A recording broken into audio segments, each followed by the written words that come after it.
Good evening. Good evening. We had a special treat for you tonight. We're going live with one of a good friend of mine who's in media, and she's making a name for herself.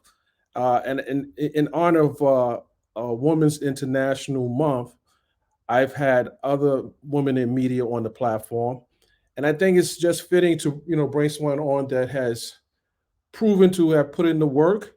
Uh, she'll tell her story, but for the most part, we want to talk about her pathway into media and where did she start at? Start how did she start out? And uh, you know, I think watching this confirmation hearing of Judge Jackson and in the groundbreaking things she's done, it's important and it's inspiring to highlight people who have obviously made a name for themselves, and I just want people to just look at someone like Miss Saleah Simone as someone who's she has her whole story. I'll let her tell her story, but I would just say that she's someone that you want to watch. She's a news producer in New York for TMZ, and I regard her as one of my good friends. So, without any further ado, I want to invite Saleah Simone to the platform. And good evening. Hi guys. I want to be more centered. Anyway, how are you guys? How's it going, What's Dennis? going Thank on? you for having me. It's good to see you. We talk all the time, and Right. uh, and in honor, like I said, in honor of Black History, not Black History Month, but International Women's Month. I wanted just to get you on the platform just to discuss one, how did you get into media? Two, what were some of the hurdles you had to jump through to get to a point where you are today? And let people know who because I always get questions. How do you get into media? What are some of the steps? Uh, and I would say that, and you probably can agree with me, it's not just one way to get into media. There are different roads you can take. So Right. briefly tell everyone about yourself and how did you get into media? Hey guys, sorry I'm not centered. I'm really trying to understand how this Turn the other works. way. That's right. And then shift your chair around. Shift I your feel chair. like I'm like just all Turn over that the chair around. place. Okay. Turn your chair around. Shift it this way, the other way. Go the other direction. A little Yeah, I more. want to be definitely more centered so that And you then I guys move over can. to the other side. Move, slide over. Right. That's Okay, it. here we That's go. right there. All right. We got it. We there. Cool. Now you So, center. um, basically, well, I'm Saleah Simone from Brooklyn, New York. It's funny because being at TMZ is so surreal to me. I felt like my journey was much longer than a lot of people's.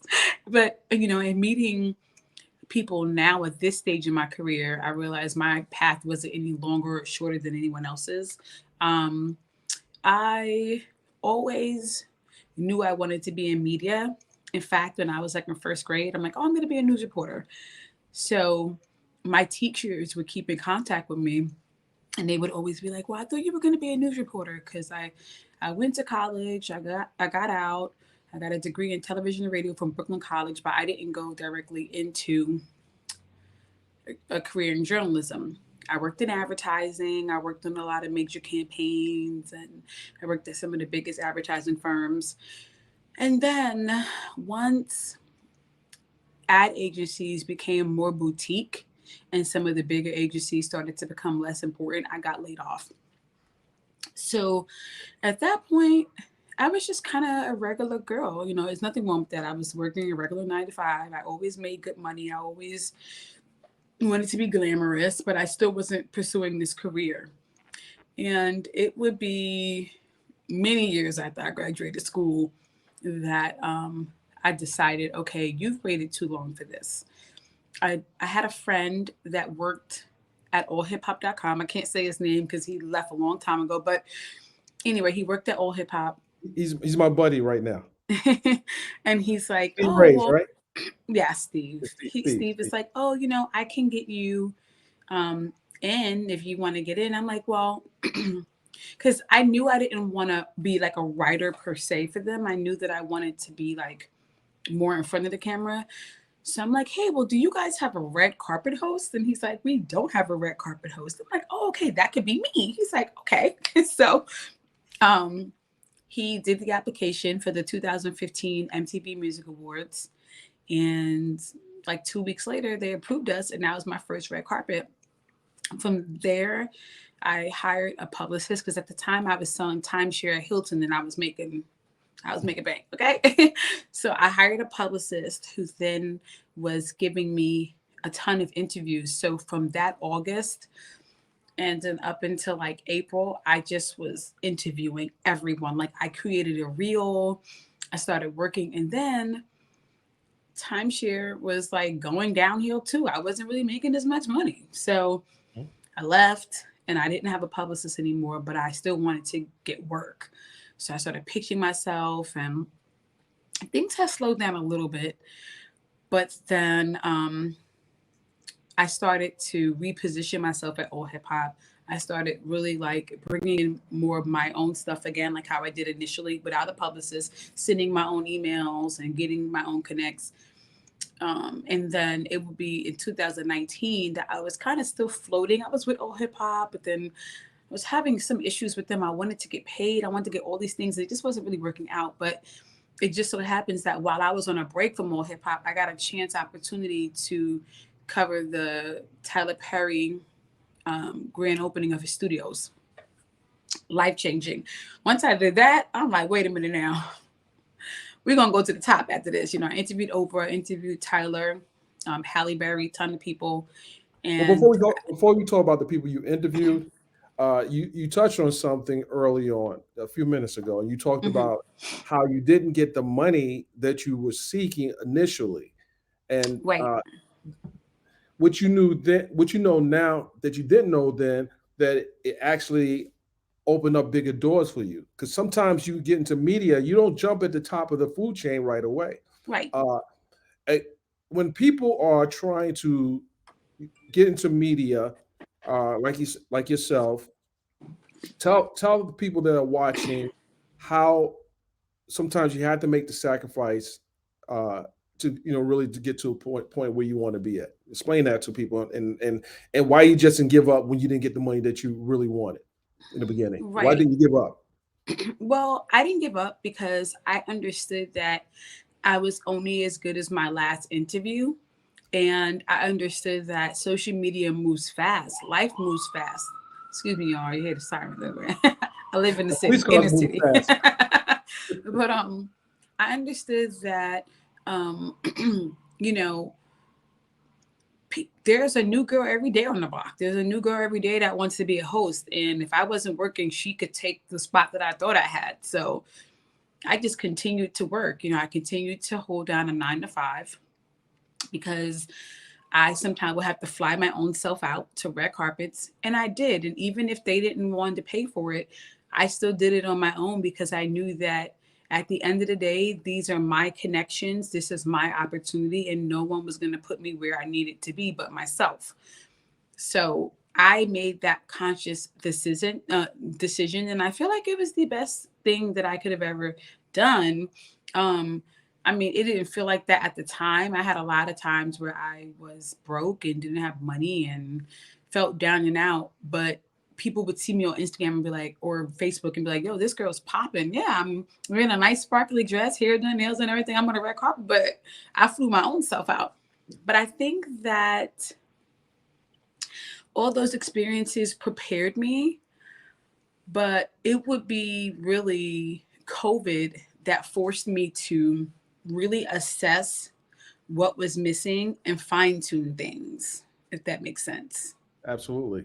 So, Let's I met you interestingly on a project that one of our mutual friends brought me in to obviously film it.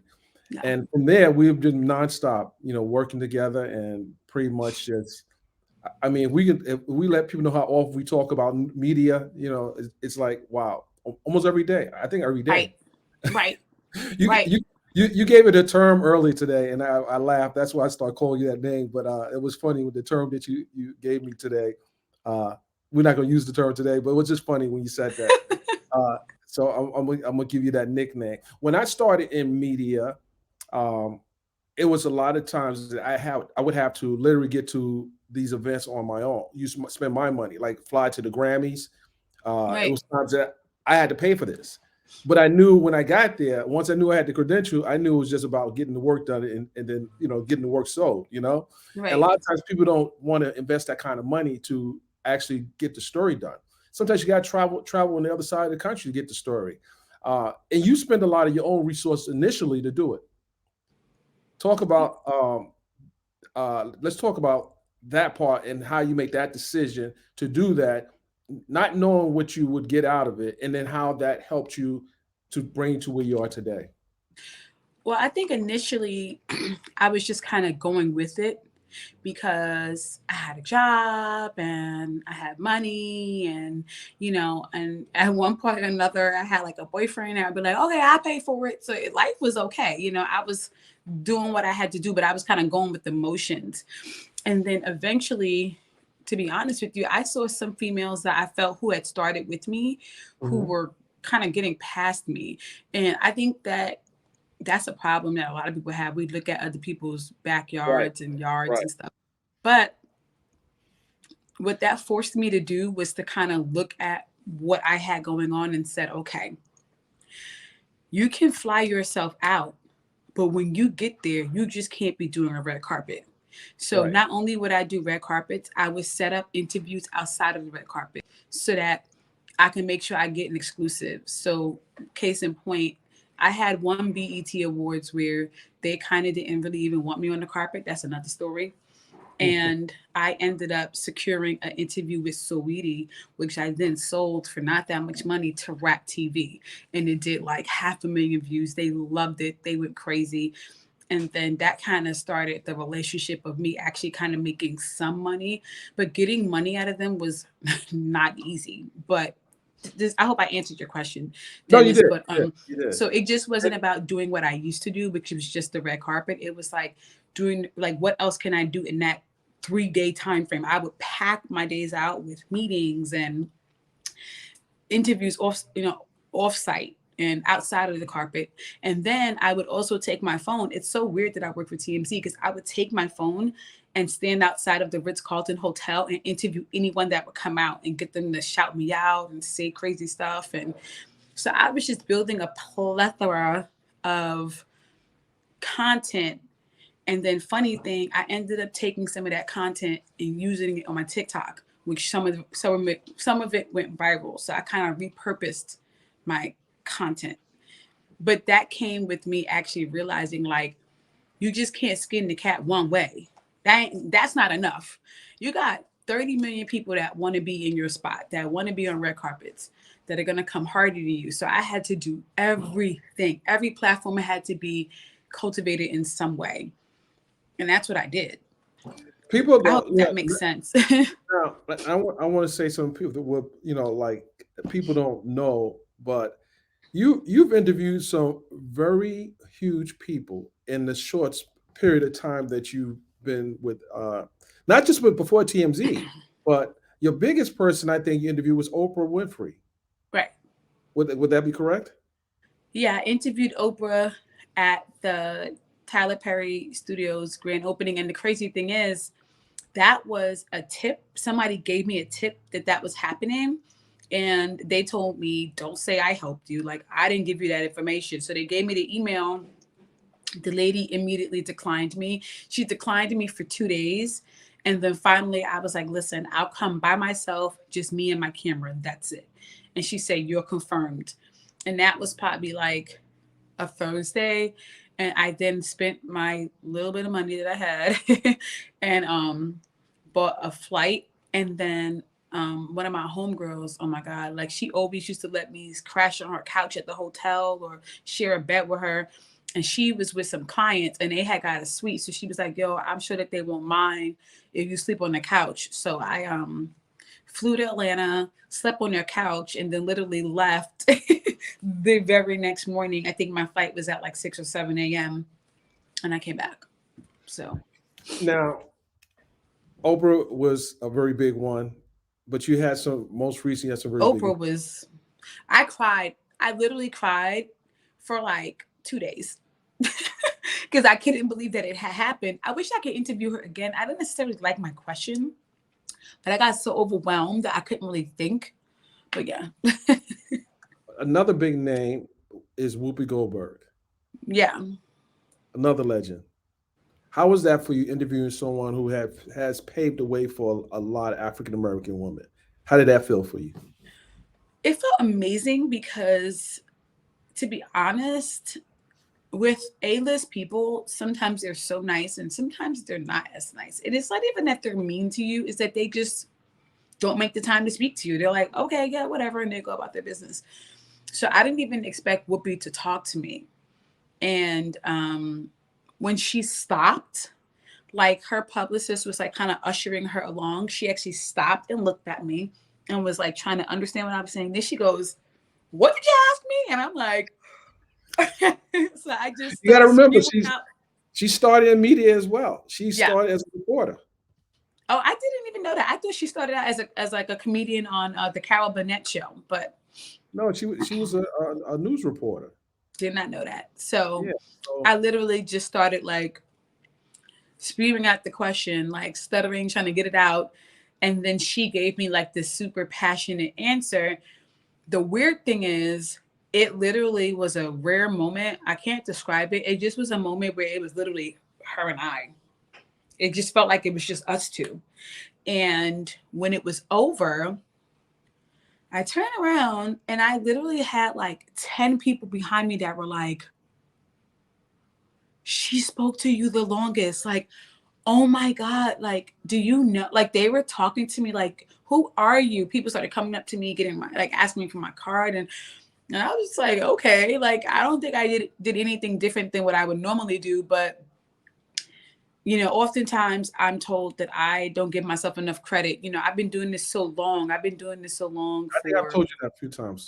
oh my God, when you do it so long for no money, for no praise, no nothing, you actually get immune to just going. You're not even assessing whether it was like a great job or not. Just doing the best that you can, and that's it. And you know, everybody was like, "Oh my God, like, do you know what just happened?" And I'm like, "Yeah, okay, like whatever," you know. If we look at all the women that go get a degree in mass communications or journalism and uh, various areas of media, if you look at all the students that go through these schools and then you look at the percentage of actual women that are actually doing media, it's Mm-hmm. very slim, and very slim. And people wonder why there's not more people in media. I think with the evolution of new media, it provides a bit better opportunity for people to get in media. What is your thoughts about YouTubers versus what you do? Have you Well, have you thought about that? I have, because prior to getting hired at TMZ, I started to cultivate other avenues. So for a long time, I was living with Instagram and Facebook. Then one day it was just like, this isn't working. And funny thing, this is no joke, 2021 was the first time that I actually started subscribing to YouTubers who vlogged, who were reporters, who did all kind of different things. And I almost became addicted to YouTube. I actually was watching YouTube before I got on here. And I started seeing Probably how was these doing women, research. huh? You probably were doing research. I mean, I research on YouTube. I use YouTube for everything now. That wasn't always the case, but last year I really became engulfed in YouTube, and I started following some young ladies who created so many avenues for themselves via YouTube. So in the back of my head, YouTube became a backup plan if no major media outlet would hire me. So I actually went and got a brand new Sony Alpha. I started to document myself. I started documenting everything I did. I started to create um, like different I'm not sure of I can't think of it right now, but just like booklets and pamphlets of information that I would then hopefully one day sell to people. Like I just started creating this whole game plan. Like if no one else hires me, I'm going to start selling ebooks on how to break into media. I'm going to do a course. I'm going to do a YouTube about it. So that was my backup plan. I didn't think I was going Absolutely. to get hired by anybody. So TMZ just happened to come because once again, I analyzed why aren't I getting hired? So I then started using LinkedIn as a suggestion from a friend, and I would apply on LinkedIn, then find out who the hiring manager was, email the hiring manager, and let them know, like, hey, I just applied for a job. Please pull my resume. Here's what I've done. And then I started using my viral videos on TikTok as backup to show them that I create viral content. So once I started doing that, almost every job I applied for downloaded my resume, asked me for an interview, and called me. Before, I never got a phone call. Talk about. So I'm sorry. yeah, so I think YouTube is great. They and to me they can't really compete with me per se because there's a different lane. If you get it, what I'm Absolutely. saying. Talk about how important mentorship is. You and I talk a lot. Talk Hmm. about how important mentorship and find someone to mentor you throughout your various phases in your career. Because I do a lot of mentorship, and obviously, mentorship. I don't think I had many mentors as I was coming up. It was almost like trial and error for me. I might have one or two people that I went to, but as far as in media, I didn't have a lot of mentors. Explain how important it is to have a mentor. Honestly speaking, I feel like if you can have a mentor, you need to get one because I feel like for a long time I was lost. I felt like I felt jealous sometimes of the young women who were coming out of Ween and who knew Felicia and could just call Felicia and get like help. And I was like, why didn't I think of this? How come I didn't know about these things? Or even some women that were AKAs or deltas that met other deltas and AKAs that would guide them. Like for years, I wanted that. I think most recently, I have people like Dennis, but literally, besides Dennis, the only other person I had was a peer who wasn't necessarily my mentor, but he was a super accomplished writer. Now he's at Complex, but he's been at Vogue. I mean, his resume is crazy, but he began to like kind of guide me in my writing because my writing fucking sucked. And he would kind of like show me how to be better. So up until recently, I really didn't have anyone. Dennis has been great. He's kind of jumped in and filled that void. But to me you need a mentor. And because this is literally jumping out the window and hoping you land safely and softly, and it's not that all the time. So that's the best way I could describe being in this industry. And I tell people that even for me, I've been doing this for a while, for close to 30, over 30, 32 years. Mm. um, I can't take it with me. It serves me no purpose keeping it to myself, and I think that, tell people it's, you can't make money off of everything, and money should not be the motivator for what you do. If money was the motivator for what we do, Mm. while money's not bad, Right. but we could be the Diddy's or the Oprahs of the, well, you can be an Oprah. You might become an Oprah because you're young enough. Uh, Thank well, you.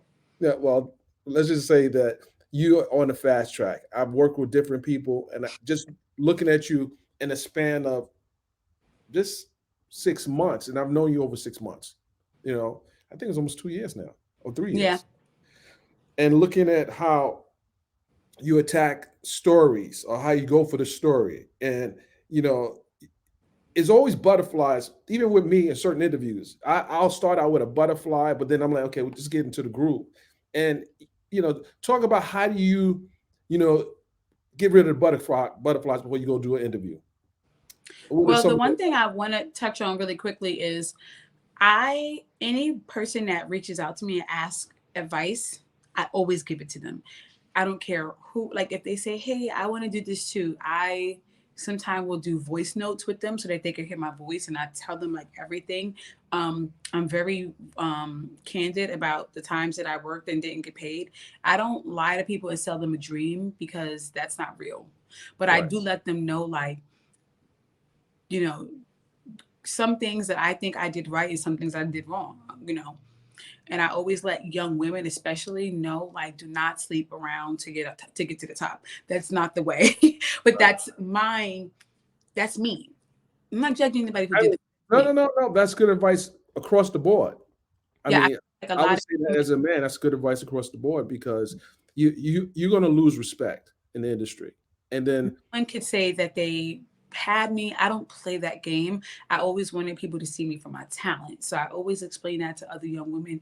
And I love being sexy, but I don't take that and use it then to go behind closed doors and do stuff with people. No. So I always talk to young women about that because I feel like it's very important, that they know that your brain and everything else can get you there. And you could be cute. They could think you're cute, but don't do nothing else. Anyway, but yes, I always do have butterflies. It's funny you mention that. I get anxiety every time before I do an right, interview. But it happens. I mean, but on If you the get butterflies, that means you're serious about your business. I get nervous every time, but I also understand that I have to take every opportunity and take advantage of it. So even if the person doesn't respond, like, or if the person doesn't want to talk, or even if they do talk to me for a while, I could walk away saying that I did my 150% best. So, What what have you? And I don't know if you had enough time to watch the confirmation hearings because you're in the field while the confirmation hearing is going on. Have you learned anything from watching the confirmation of Judge Jackson and how the Senate is treating her for this process? And is there any takeaways from that from you, someone that is obviously in industry that don't have a lot of women of color? well, yes, I think the biggest takeaway is that as a Black woman, you have to be triply qualified to get the same job as a white woman who's not even, or a white man that's not even as qualified as you. And I already knew that. And I think that uh, Ketanji Brown Jackson has proven that. And when Cory Booker was saying, like, you deserve this, you deserve to be here, that's something that I even had to tell myself. That's something that even my friend who's a male, a Black male, a gay Black male, he said to me one day, like, we deserve this. I think as Black people, we forget that we deserve our position. We fight so hard for it. We can be so decorated and still not get the job. I mean, there were times when I had quadruple the amount of content, interviews, a better resume, and I still didn't get the job. So I think that for her, she deserves it, and I think we all deserve this. We deserve this example as a community, to have her in the higher court. So, like when I just look at her and, to see like Ted Cruz or Senator Graham like come at her and say weird things and try to make her feel bad or say she's too soft on this or whatever, it's a I game. call it I call it dog whistles. It's a I game. right.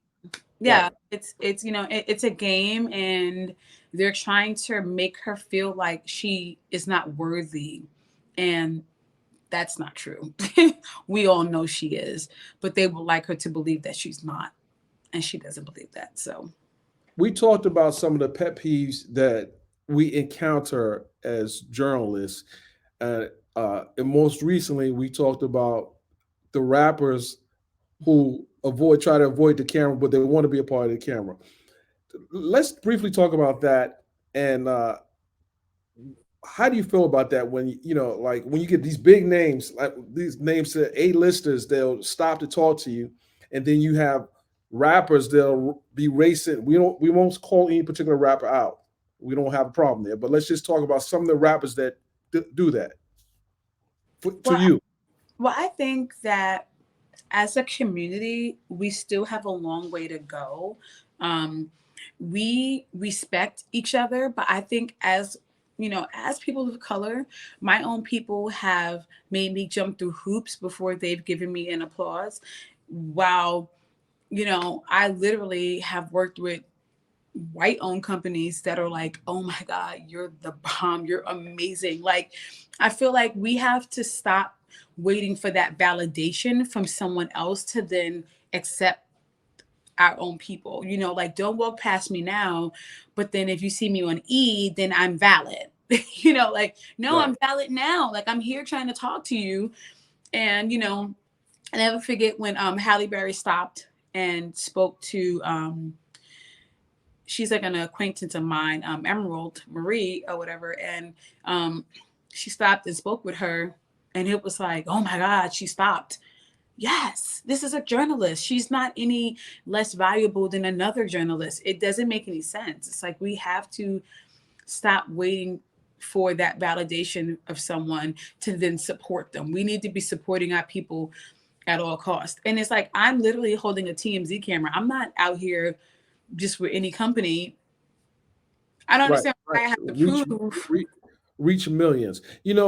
I've heard, even with me doing, what I do for TMZ, I hear people saying, why are you with TMZ? Why are you like, why don't you go with a black media outlet? No, it's about being you. The fact that you're there, it opens the door for other black women. Period. And not only that, the black women who are there now guide me. And I should say that actually. I didn't give them credit. I apologize. But even the girl Lauren LaRosa, who is on the show, Lauren has guided me tons of times, has given me tips, has pitched my stories that were denied. She has pitched them and got them to run. Raquel giving me advice. Like, these women have come to my aid and been like, we're going to help you because this is what you deserve. So, you And know, Charles is my mentor.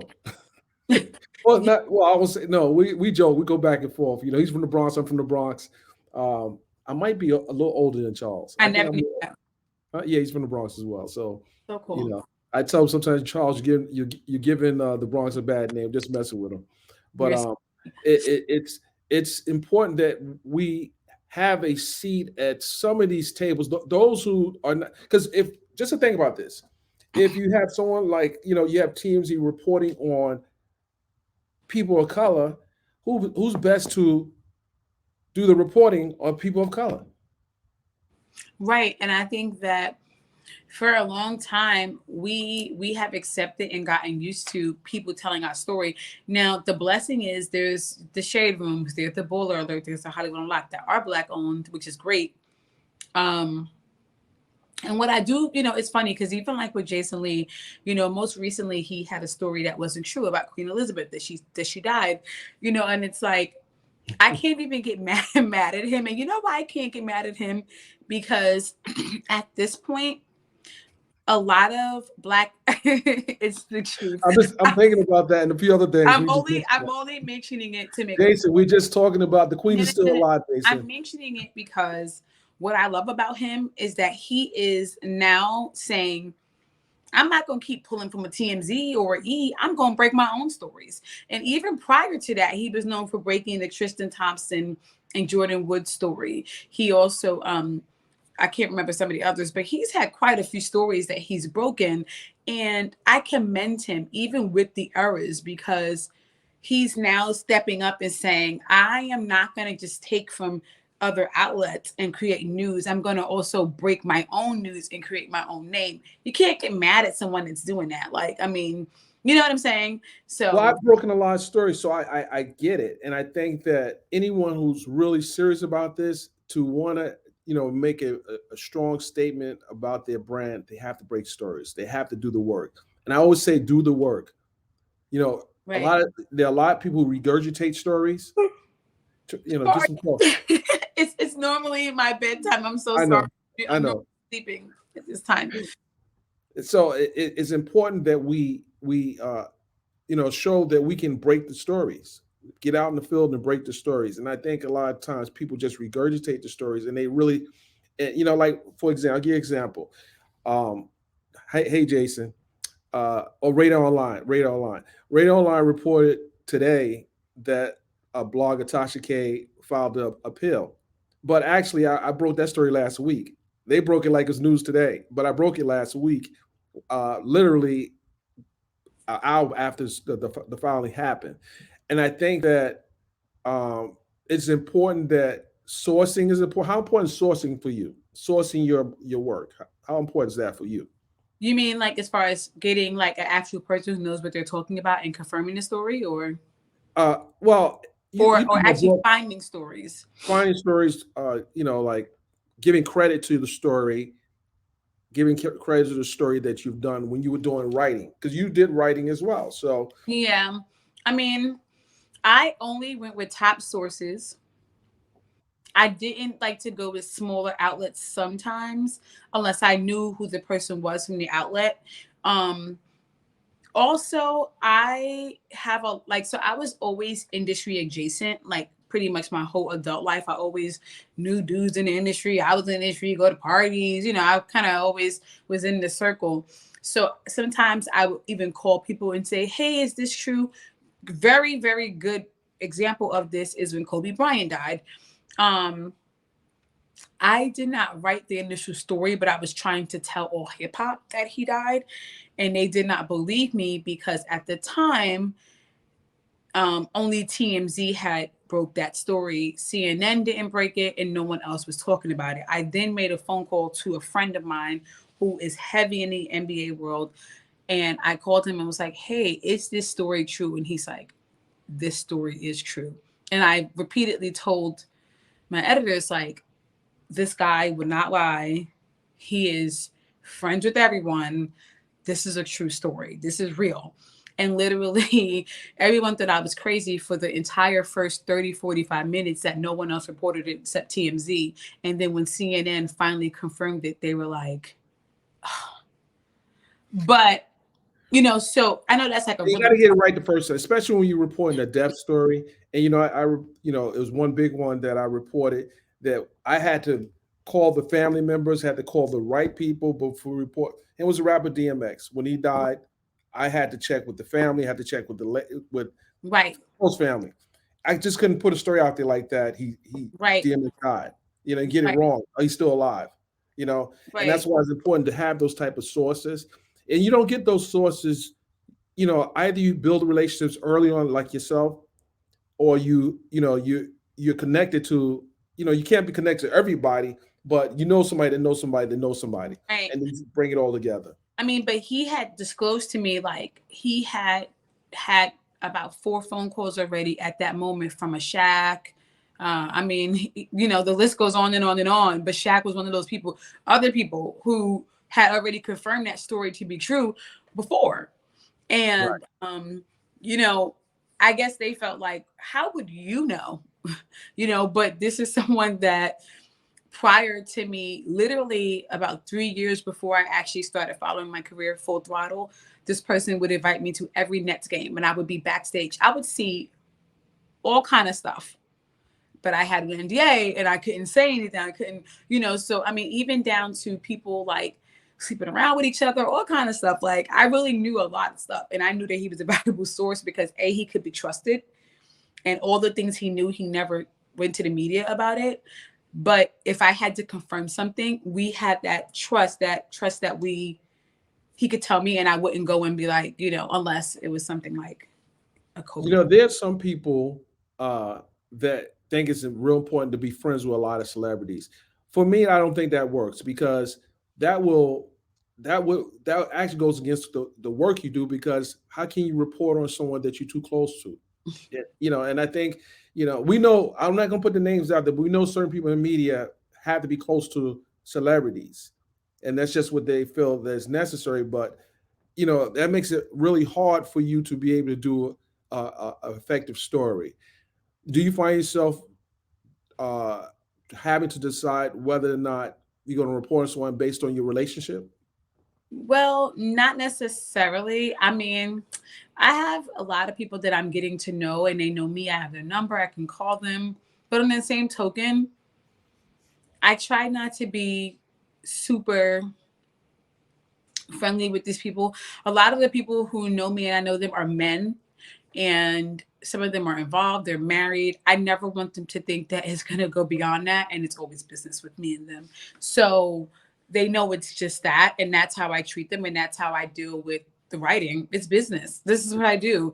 Now I do have some people that are my friends, okay? But they are newsworthy, but they're definitely not like a in B list or more like C and D list. So, but I want I to don't I don't normally write about D and right, below. It's right, not to right, right, keep it right. just I want to take a 30-second commercial break to shout out infamous Sylvia for her being the first one to get the transcripts of the trial of Cardi B versus Tasha K. She's been doing the reading since last week on the of the trial. She had the transcripts. It's not actually no one else has. She has it exclusively, and she's been bringing in some good people to do a reading.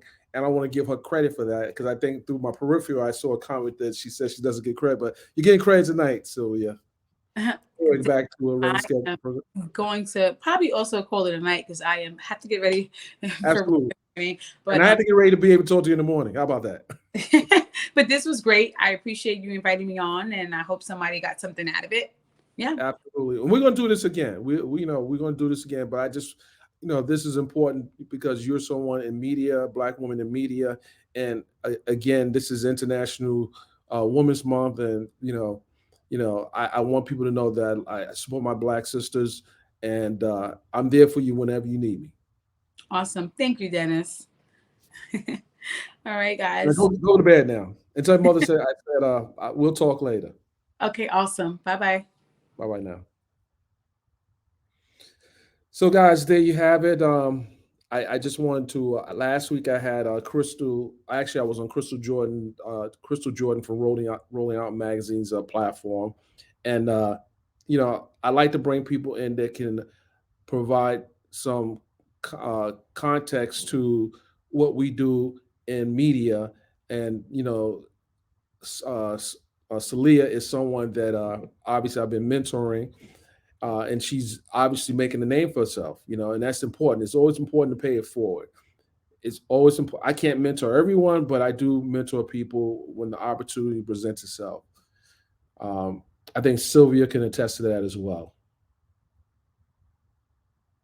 And I want you guys to, she didn't put that out there. I want you to go to Instagram right now and look at some of the stuff she's been doing. Go to her Instagram page. It's at Saleah, and I'm gonna type it. I'm gonna type it here. I want you guys to go follow her. I'm gonna type it here. I'm gonna type it here. I want you guys to go follow her. She got some cool stuff there. Hold on. I hope I didn't lose you guys. I'm gonna type this in here so you guys can go follow her. Okay.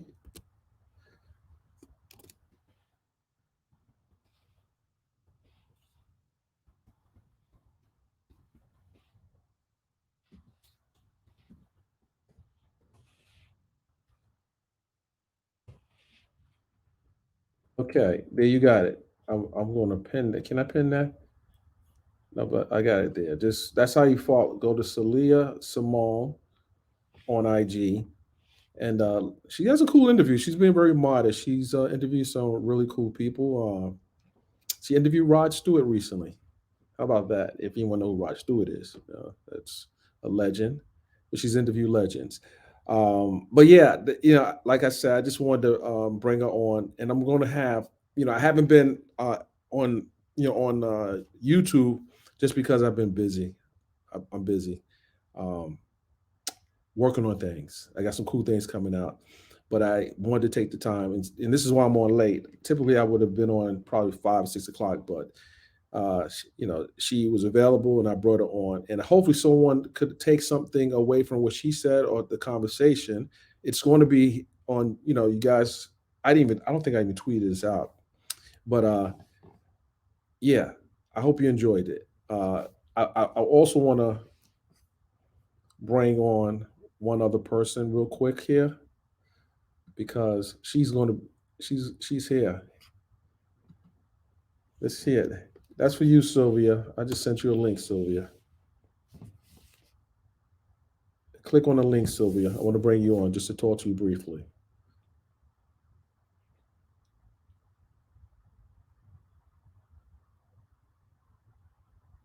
So we're going to bring Sylvia up real quickly.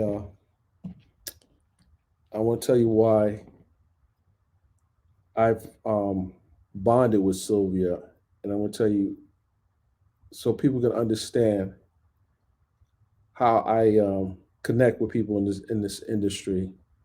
Silver, you can come on.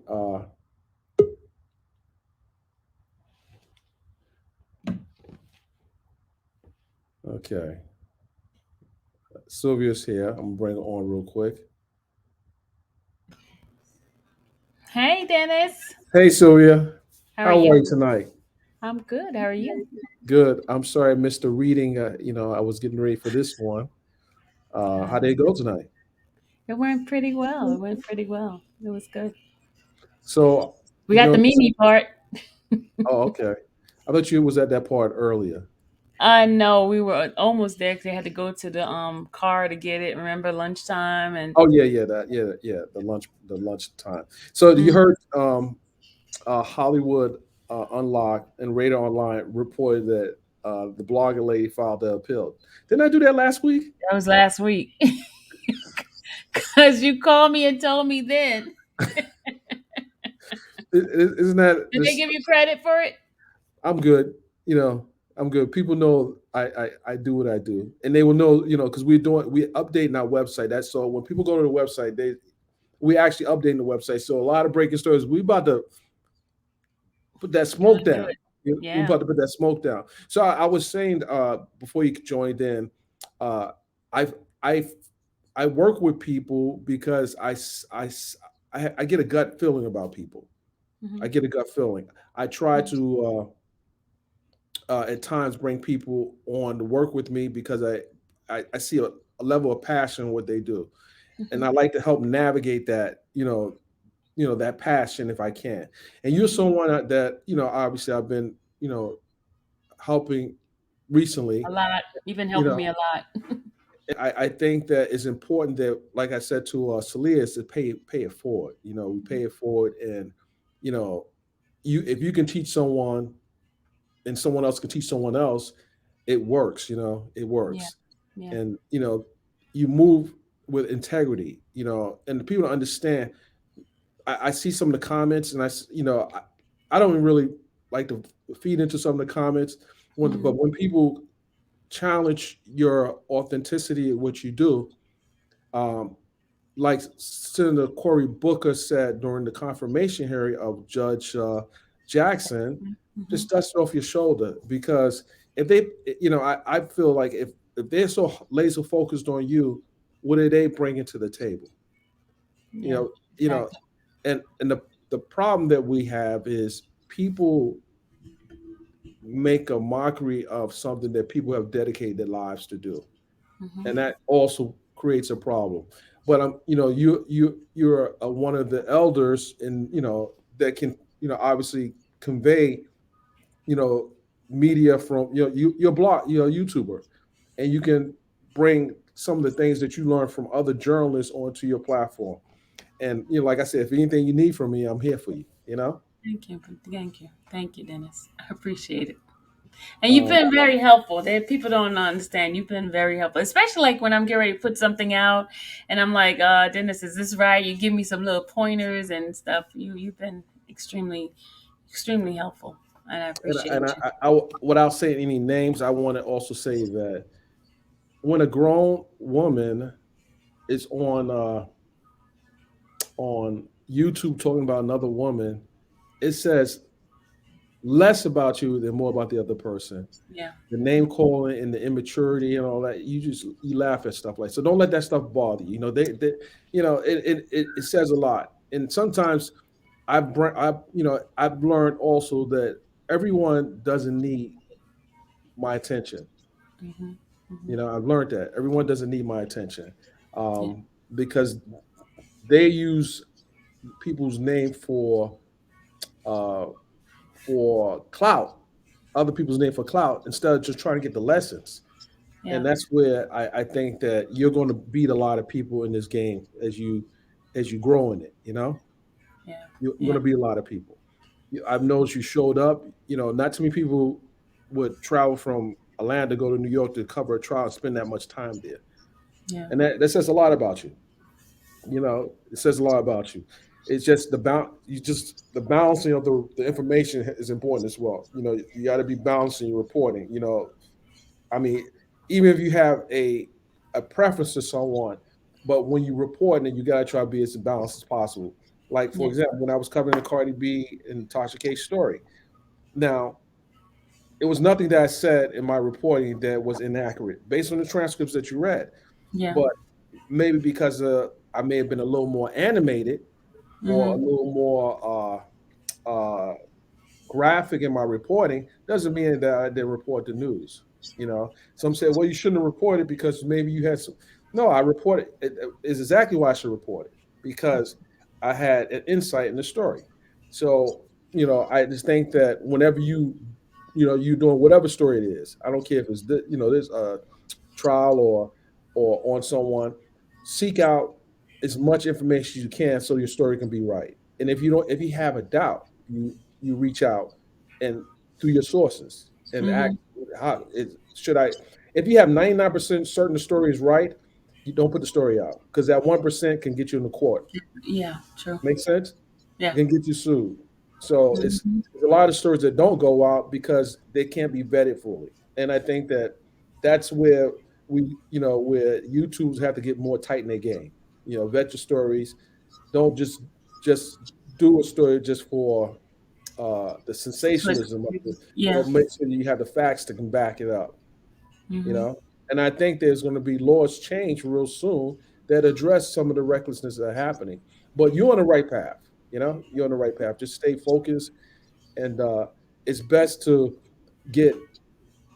If you have 10 stories, it's best to that there's on your table that Hmm. that you have to put out. But you have 10 stories in front of you. If you only get to pull out two of the best stories, then you still have two better than getting two than eight. Than eight bad. So Yeah. yeah. So basically, if you need my assistance, I'm here for you. You know. Thank you. Thank you. So you know that. And tell your husband you still have to come over to the house and play a game of pool. Okay. I tell him. You know, guys, like and share this video. Follow, obviously, infamous Sylvia. Uh, you guys will follow me. Keep following me. Sylvia, you have anything to say? No. I don't have much to say. I have much to say. I'm speechless right now. Oh, well, I'm gonna hit the sack. It's getting late. I might not hit the sack. I might stay up for another hour. But other than that, I do appreciate you coming on. Shout out Thank to you. Saleah Simone from TMZ, uh, the She top was very producer. interesting. I like the stuff that Joe was talking about. It was really interesting. Yeah, she's top producer in New York right now. So that's Really? yeah. Oh So wow. that's good. She's being modest, but you'll That's you'll see a good. lot of them. Go to her page, follow her. I will. I will. Definitely will.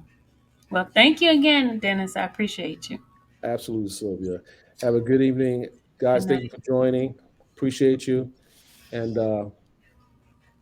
just pay it forward. If you can pay it forward, pay it forward. Will do.